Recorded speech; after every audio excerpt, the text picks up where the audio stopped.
Hello, welcome to a special edition of Cablevision's Meet the Leaders. I'm Debbie Duhame. Today we come to you from our state's capital, where we bring your reaction to Governor Christie's budget address. Joining us today are three distinguished elected officials from the legislature. And first up is Assemblyman Upendra Chivikula. Thank you so much, Assemblyman, for being here on a special edition of Meet the Leaders. So much going on here in New Jersey, especially with the budget and different cuts that we have to deal with here in the state of New Jersey.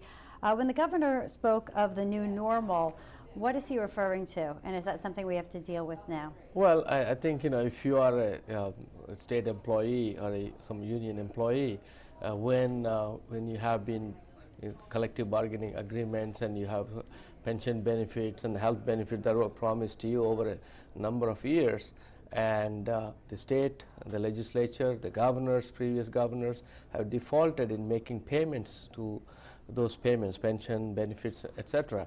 And also what happened is that the employees are really threatened with the new normal.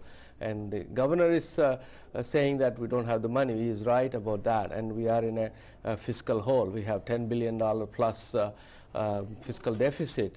And how do you do that? And how do you fix that? At the same time, take care of the state employees that who've been providing great service to the state of New Jersey. So will the new normal be different then for state employees once this next budget goes through? Definitely. I think there is going to be a number of jobs that are going to be reduced. People who are left behind, they'll be picking up more work, so they're going to be longer hours. They have to catch up on doing that. There are going to be definitely complaints about the customer service, because a lot of times there are not going to be enough people serving them. And if you look at if DEP, Department of Environmental Protection, has 10% cuts, that means their permitting process is going to take longer. It is going to hurt the businesses, and so the economy growth will be slower.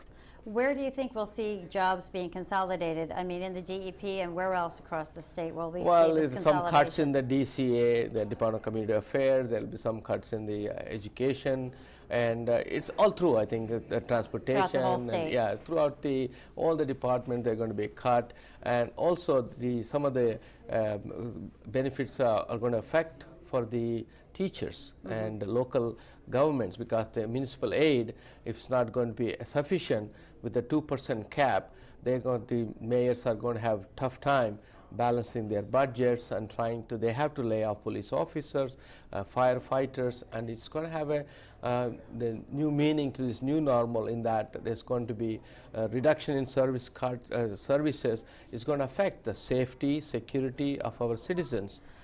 But if we end up firing some of our police officers, don't we still need all the shifts filled, don't we? Or will we see less officers on the streets, especially in some of the big cities? Yeah, definitely. I mean, if you're laying off police officers in Newark, Elizabeth, and Camden, some of the cities where it is needed, especially when the economic downturn, a lot of the times they say the crimes usually increase. That is the time you need to keep our citizens safe and secure, and laying off some of the important services like fire services, police services. These are going to have a devastating effect on the state.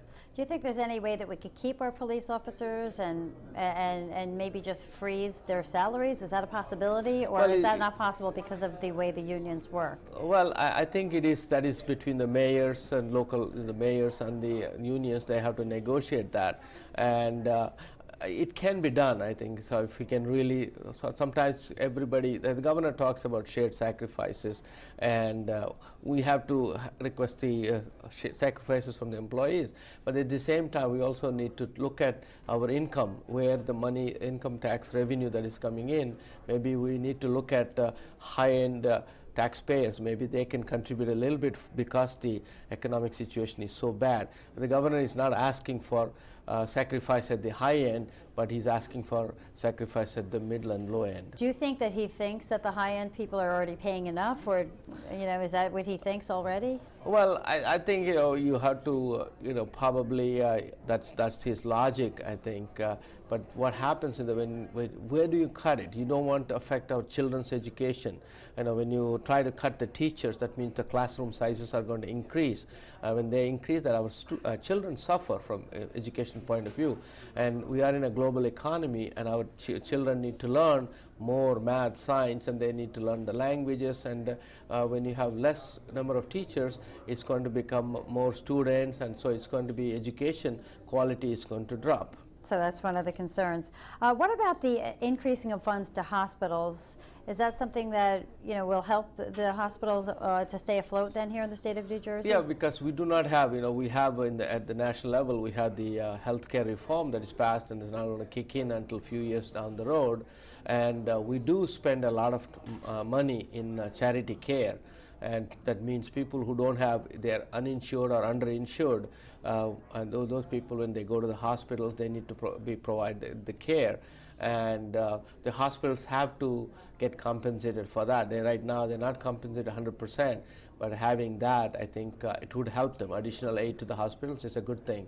What about the way that New Jersey handles Medicaid and moving people to a managed care system? Do you foresee any problems with that? Well, anytime you bring about a change, there's always going to be a lot of not knowing the certainty what is going to happen is going to be a problem. As long as it's done well in terms of a proper transitioning, that needs to be looked at. But at the same time, who receives Medicaid? These people who are in the poverty level and people who are disabled citizens. We do not want to hurt them, because as an elected official myself, I believe that we have a responsibility to protect those who are vulnerable to these economic changes. Will there be any changes with the way that we have the health care for the young children here in the state of New Jersey, for the families who need extra aid? I think New Jersey has been quite generous in terms of the SCHIP program. SCHIP is a state children's health insurance program. Right. We have been contributing a lot, and some of the cuts coming from the federal government, and if we're not able to match it, and we have to compensate for that, and we will have problems on family care. We need to address that issue also.